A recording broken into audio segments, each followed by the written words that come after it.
सभापति महोदय, प्रतिदिन छोटी मोटी झड़पें होती रहती हैं। हमारी फौजें बड़े उत्साह से उनके मुकाबले में खड़ी हैं।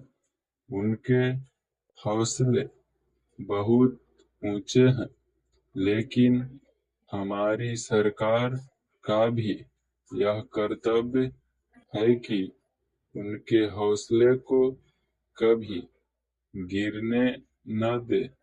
उन्हें हर तरह की सुविधा प्रदान की जाए जिससे उनका आत्मविश्वास बढ़े। मैं मंत्री महोदय से अनुरोध करूंगा कि सरकार अपनी नीतियों के प्रचार का काम ठीक प्रकार से अपनी फौजों से करे, उनको अच्छे अच्छे हथियार दे। अनुसूचित जातियों और आदिवासी जातियों के आयुक्त ने जो अपना प्रतिवेदन प्रस्तुत किया है, उस प्रतिवेदन को देखने से यह प्रतीत होता है कि इसको तैयार करने में उन्होंने बहुत परिश्रम से कार्य किया है।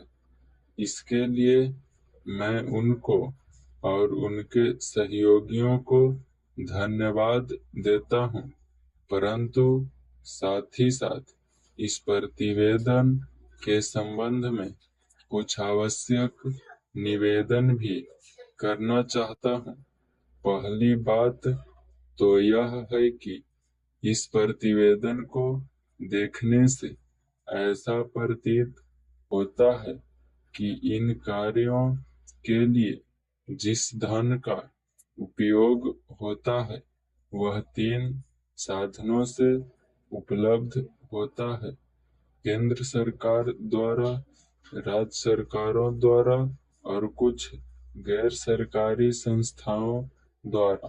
प्रतिवेदन के अनुसार जितना धन इन कार्यों पर व्यय करने के लिए दिया जाता है, उतना धन पूरी तरह से व्यय नहीं हो पाता।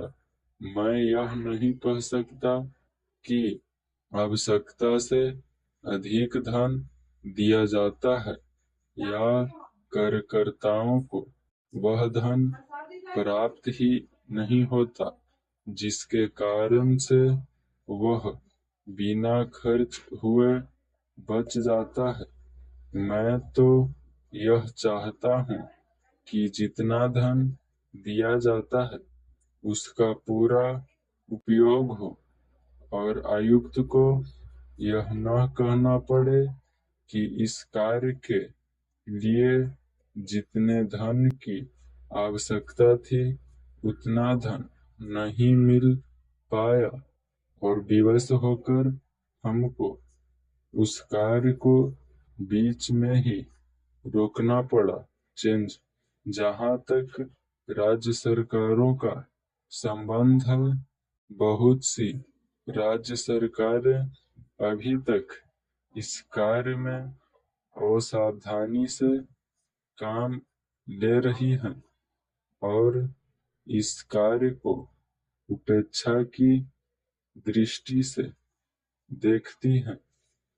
आयुक्त ने इस बात की शिकायत की है कि बहुत सी राज्य सरकारों ने अनेक पत्र भेजने के बाद भी अभी तक अपनी रिपोर्ट नहीं भेजी है।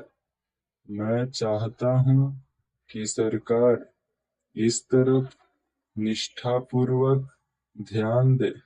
राज्य सरकारों पर दबाव डाला जाए कि वे इस दायित्व के प्रति सचेत हों और आयुक्तों को उनके कार्य में पूरा सहयोग प्रदान करें।